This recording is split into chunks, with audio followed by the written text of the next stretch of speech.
Hey guys, it's AD.VideoEditor here again, and today we'll be going over some more advanced text features in Sony Vegas. So let's go ahead and open up Sony Vegas. And as you see, I already have my text up here, so go ahead and open that up. And in case you do not know how to do this, you can just right click, select Insert Video Track, and on that new track, go and select Insert Text Media.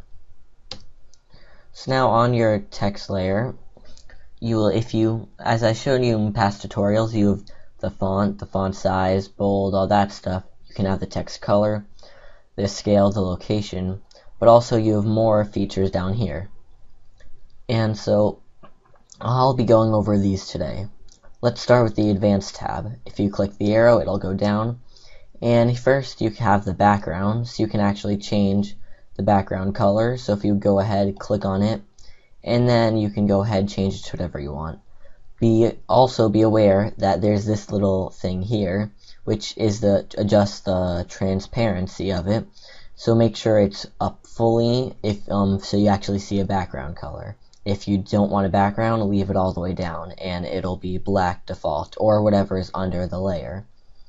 There's also tracking available, and in case you don't know what that is, tracking basically is the space in between each letter of the text. So as you see here, if I move the tracking greater, the letters spread apart, and if I move it less, they get bunched up together. And there's also line spacing, which you can't see right here, right now, but let me create another line and I will show you. So you see here, the line spacing is the distance between the two lines.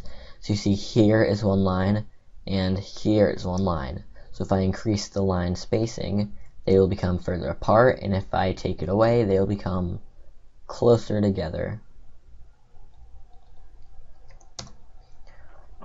Next is an outline, and you can adjust the outline width and the color of it. So just use this slider for the width, and if you click on the color, adjust it, you can have a nice outline with whatever color you want.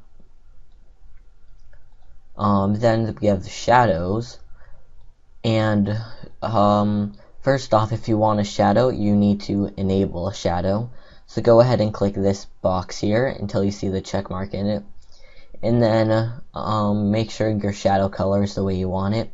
Because my background is currently black, I'm just going to make my shadow color white so you can actually see it.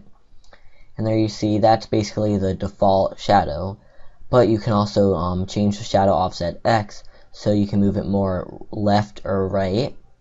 And you can also change the Y-axis, moving it up, down, or up. So this is helpful, depending on what you have in your background, however you want the shadow to be displayed to show it sort of a more 3D effect. You can also adjust your shadow blur, and you see if I take that off, it doesn't really look like a shadow, more just like the text, like another layer of the text in all white.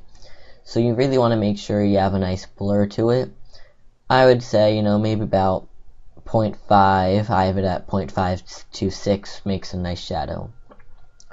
And lastly, for some advanced text effects, is the animation.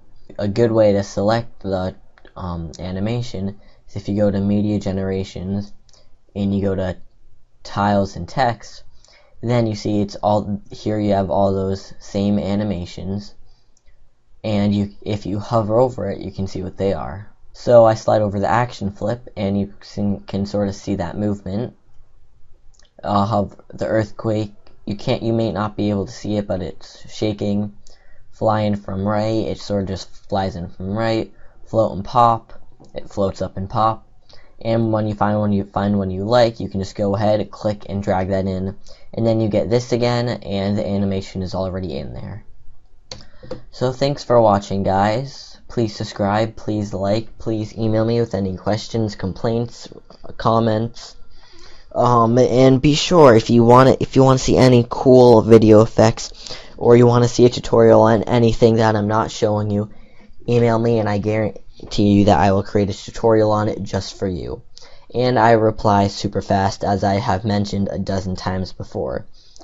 So thanks for watching, and please continue watching future tutorials.